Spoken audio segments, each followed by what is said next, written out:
किसी एक particular exam के लिए हमें आनी है। Complete reform in JPSC and JSSC. जहां तक सरकार से समर्थन लेने की बात है, तो क्या समर्थन लेकर के वैसे लोगों के हाथ में सौंप दे जो जेपीएससी को शुरू से बर्बाद करने का काम किया है। जहां इस वक्त छात्रों के आंदोलन को लेकर के एक बहुत बड़ी खबर सामने आ रही है। जिन नामों को लेकर के कल तक विवाद था, सरकार कह रही थी कि हम किसी छात्रों के अलावा किसी और से बात नहीं करेंगे, उन नामों को अब हटा दिया गया है। एक नई सूची जारी की है जिसमें बताया जा रहा है कि सिर्फ छात्र हैं। हम आपको पढ़ के बताएं वो नाम है रविंद्र पासवान, पीयूष कुमार, राजेश प्रसाद, नीतू कुजूर, अंकित राज, कार्तिक सोरेन, सालू कुमारी, रविंद्र कुमार रवि, आनंद कुमार और अंकित कुमार। ये 10 नाम जो हैं ये चुन करके दिए गए हैं कि जो छात्रों के प्रतिनिधित्व के तौर पर वहाँ पर सरकार के डेलीगेट से मिलेंगे और अपनी मांगों को रखेंगे। कल इन नाम में पूर्व महाधिवक्ता अजीत कुमार और 2 पत्रकारों के नाम शामिल किए गए थे, जिसे लेकर के सरकार ने आपत्ति जताई थी कि हम सिर्फ छात्रों से बात करेंगे। और आज एडीएम लॉ एंड ऑर्डर और तमाम पदाधिकारी इन छात्रों से मिलने आए, इस बात को सामने रखा गया। छात्रों ने उनकी बातों को माना और मंथन के बाद ये नाम सामने लेकर के आए हैं। तो हमारे साथ हमारे 2 सहयोगी अरविंद और राजलक्ष्मी भी हैं। हम दोनों से इस पर विमर्श करेंगे कि क्या कुछ हो रहा आज दिन भर और इन नामों के आने के बाद अब आगे की प्रक्रिया कैसी होगी। अरविंद, क्या कुछ जानकारी है आपके पास? अभिषेक, ये नए नाम जो 10 लोगों की नाम की सूची है, आपने दर्शकों को बता दिया कि 10 लोग हैं। आपको मालूम होगा 2 मंच बने हैं, एक स्टूडेंट्स मंच है, वहाँ पे भी स्टूडेंट्स ही है, लेकिन आज जेएलकेएम का मंच है, देवेंद्र महतो वहाँ भूख हड़ताल पर है।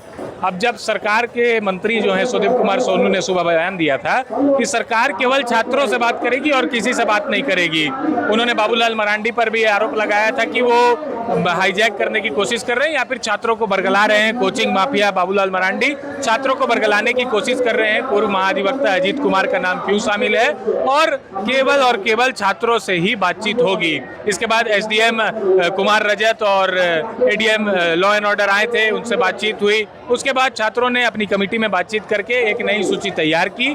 10 लोगों की कुल सूची है। अभी ये लोग गए हैं सरकार तक अपनी सूची सौंपने के लिए। अब इसके बाद सरकार जो समय और तिथि बताएगी, उस समय तिथि में बातचीत होगी।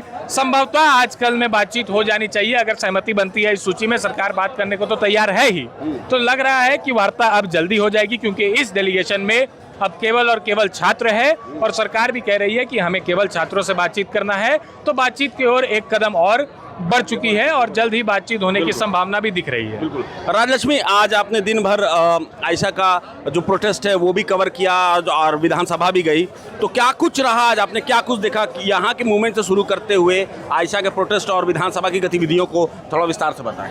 देखिए अभिषेक, यहाँ के मूवमेंट पर तो हमने बात की ही। यहाँ पर अरविंद ने भी बताया कि किस तरह से कल बातचीत का दौर जारी रहा।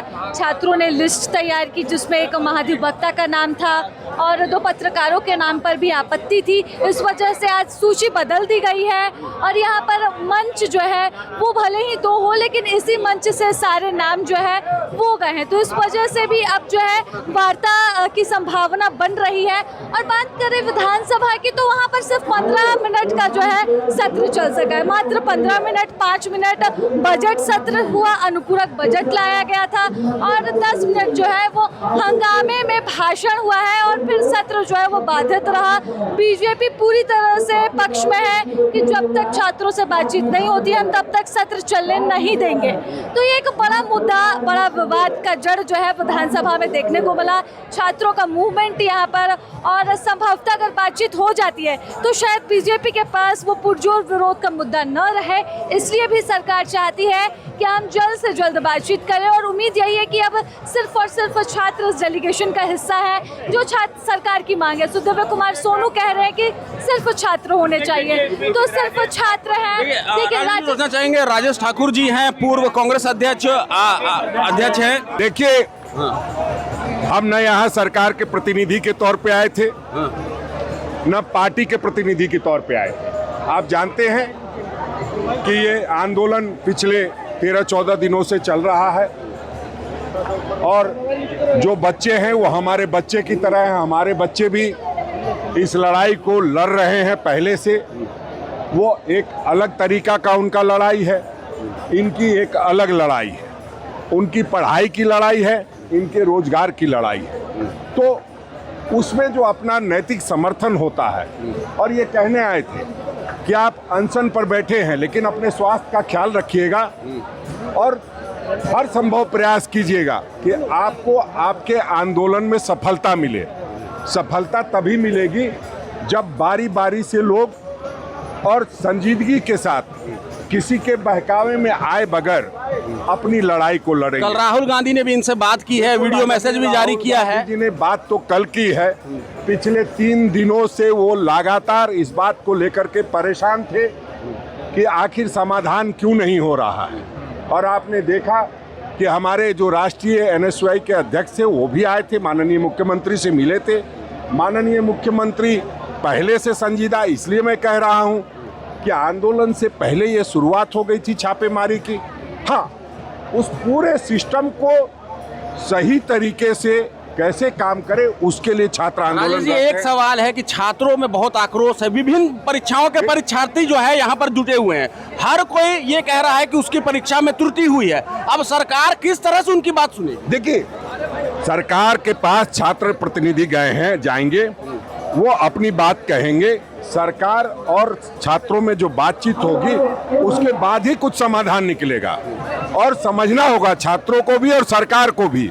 सरकार को दर्द समझना होगा कि पिछले 26 वर्षों से लगातार इस तरह की बातें सामने आई। कुछ वर्ष को छोड़ दिया जाए तो कई वर्षों में सही भी हुए हैं एग्जाम। ऐसा नहीं है कि पूरा ही गड़बड़ हो गया है, लेकिन जो हाल के दिनों में गड़बड़ी हुई है उस पर सरकार पूरी तरह संजीदा है। मुख्यमंत्री रोज इस पर बात कर रहे हैं अपने सहयोगियों से और अपने सरकार के अधिकारियों से, और कार्रवाई भी हो रही है। अभी तक कई लोग गिरफ्तार हुए और कई होंगे। अंतिम सवाल, कल बच्चों ने एक बयान दिया राहुल गांधी से बातचीत करने के बाद कि राहुल गांधी को अपना स्टैंड या कांग्रेस को क्लियर करना चाहिए। अगर वो सरकार में है तो सरकार से उनकी बातों को लेकर जाए या फिर अपना समर्थन सरकार से वापस। नहीं, देखिए हम लोग बच्चों की बातों को लेके जा रहे हैं, आप अपनी मीडिया में दिखा रहे हैं। जहां तक सरकार से समर्थन लेने की बात है तो क्या समर्थन लेकर के वैसे लोगों के हाथ में सौंप दे जो JPSC को शुरू से बर्बाद करने का काम किया है, जो CBI के माध्यम से JPSC को लूटने का काम किया है, और जिन लोगों के चेहरे दागदार हैं, जिनके रिश्तेदार JPSC में नौकरी करे, वैसे लोगों के भरोसे हम नहीं छोड़ सकते। अभी तो CBI जांच की मांग हो रही है। बिल्कुल, तो CBI जांच की मांग हो रही है, CID जांच कर रही है। अब दोनों में बच्चे किस पर संतुष्ट होते हैं उस अनुसार काम होगा। ये तो वार्ता से ही निकलेगा। बिल्कुल, वार्ता से ही बात निकलेगी। चलिए, ठीक है। तो ये राजेश ठाकुर थे और इन्होंने अपनी बात को रखा कि कोई प्रतिनिधि के रूप में नहीं आए थे बल्कि छात्रों का दर्द समझने आए थे। और उसके साथ में इन्होंने ये भी बताया कि किस तरह से चीजें आगे बढ़ रही हैं। अनियमितता की बात इन्होंने की और हम तमाम कवरेज आपको दिखा रहे हैं यहाँ से। इसी कड़ी में राजेश ठाकुर भी पहुंचे हैं। कांग्रेस की तरफ से लगातार यहाँ पर डेलीगेट्स का आना जाना लगा रहा है, चाहे वो कुमार राजा हो या फिर राजेश ठाकुर हो, ये चीजें चल रही हैं। कल राहुल गांधी ने भी बच्चों से बात की और आश्वासन दिया कि कोई भी सरकार हो शिक्षा नीति में बदलाव होना चाहिए। तो अब धीरे धीरे उम्मीद बन रही है, लेकिन अहम सवाल ये है कि इतनी सारी परीक्षाओं में अनियमितताएं की बात छात्र कर रहे हैं, किन किन परीक्षाओं में जांच होगी, क्या निकलेगा निष्कर्ष, ये बेहद दिलचस्प होगा। कुछ कहना चाह रहे हैं? ये वार्ता के बाद ही समझ में आ पाएगा कि सरकार त्वरित एक्शन क्या ले सकती है और किस एक्शन में सरकार को समय लगेगा काम करने के लिए। कांग्रेस लगातार आ रही है। NSY के राष्ट्रीय अध्यक्ष जो है विनोद जाखड़, वो भी आए थे, और राजस्थान से MLA जो थे अभिमन्यु पुनिया, वो भी आए। मुख्यमंत्री से उन्होंने मुलाकात की, बच्चों की बात लेके गए। तब उसके पीयूष जी आ गए। पीयूष जी उस प्रतिनिधि मंडल का हिस्सा है जो सरकार के डेलीगेट से बात करेंगे और मंच पे यही चेहरा है। पीयूष जी, क्या कुछ नया हुआ? जो डेलीगेट्स जो आपने भेजा था अपना सूची, उसमें सरकार को आपत्ति थी, उसके बाद आपने उसमें बदलाव किया है, 10 नए नाम हमें दिख रहे हैं उसमें। अब क्या कुछ हुआ, क्या कुछ डिसीजन आप लोगों ने लिया? सरकार की ओर से हम लोगों को यह संदेश आया था ऑफिशियल माध्यम से कि वार्ता सिर्फ छात्रों के साथ होगी। तो हम लोगों ने भी सकारात्मकता दिखाते हुए हम भी तैयार हो गए। हम लोगों ने एक नया प्रतिनिधिमंडल बनाया जिसमें सिर्फ छात्र हैं। अब हम लोग समय और जगह का वेट कर रहे हैं और कब वार्ता होगी उसका वेट कर रहे हैं। अच्छा, आपने अपनी बात रख दी है, अभी वार्ता होनी बाकी है। हम लोगों ने अपना डेलीगेशन का दे दिया। बता दिया। समय या तिथि समझ अभी तक कोई जानकारी प्राप्त नहीं हुई। ठीक है, आप उसी के आगे आपका कोई और कुछ प्लान है सरकार से, किस तरह से अपनी बात रखेंगे? क्योंकि एक सवाल जो है मैं सबसे पूछ रहा हूँ, आपसे भी पूछूंगा कि यहाँ पर सिर्फ जेपीएससी और जेएसएससी सीजीएल की बात नहीं है, यहाँ टीजीटी है, एलडीसी है, अलग अलग विभिन्न इंजामों की बात है। तो हर एक का अपना स्वार्थ है और हर एक की अपनी परेशानी है कि वो अपनी बात को रखना चाहता है। आप लोगों को उस चीज़ों को ध्यान में रखना होगा और रखते हुए अपनी मांग को सरकार के सामने प्रस्तुत करना होगा। तो उसके लिए क्या प्लान है? एक ही टैगलाइन था शुरुआत से ही हम लोगों का, complete reform in JPSC and JSSC examination. वो चाहे जेपीएससी का सिविल सर्विसेज का एग्जाम हो, एफआरओ हो, एसीएफ हो, एफएसओ हो, सीडीपीओ हो, या जेएसएससी की विभिन्न प्रतियोगिता परीक्षाएं हो, पीजीटी हो, एलडीसी हो, हर एक में रिफॉर्म। जहाँ जहाँ अनियमितता हुई है उन सभी परीक्षाओं में जांच, रद्द और रिफॉर्म। यह सिर्फ किसी एक पर्टिकुलर एग्जाम के लिए हम यहाँ नहीं है, complete reform in JPSC and JSSC. तो आपको उसको एक डिटेल तो पेश करना पड़ेगा सरकार को कि ये एग्जाम है, इसमें इन तरह की गड़बड़ियाँ हुई है। जी बिल्कुल। वो सारे आपने देखा होगा कि किस तरह से सरकार से कुछ पत्रकारों ने बात की, मंत्री सुधीर सोनू से, और बात आधी अधूरी रह गई, पूरी तरीके से बात नहीं आई। तो क्या बैठक में पूरी तरीके से बात रखेंगे? जी बिल्कुल, पूरी तरीके से तैयार हैं हम लोग और स्पष्टता के साथ हम अपनी बात रखने वाले हैं। ठीक, तो ये पीयूष जी हैं और पीयूष जी जो इस प्रतिनिधिमंडल का हिस्सा भी है और मंच का चेहरा भी हैं। तो इन्होंने विस्तार से बताया कि क्या कुछ हुआ है और अब जो है जिन नामों से आपत्ति थी सरकार को वो नाम हट गए हैं। और साथ में राजेश ठाकुर भी यहाँ पर आए थे, पूर्व कांग्रेस सदस्य, उनसे भी हमने बात की। फिलहाल ये अपडेट है, इसके बाद हम आपसे फिर जुड़ेंगे कोई नए अपडेट के साथ। मगर इतना ही, मैं अभिषेक आनंद, मेरे साथ अरविंद और राजलक्ष्मी, हमें दीजिए इजाज़त। मगर जुड़े रहें प्रभात खबर झारखंड के साथ। प्रभातखबर.com, विश्वास वही, रफ्तार नहीं।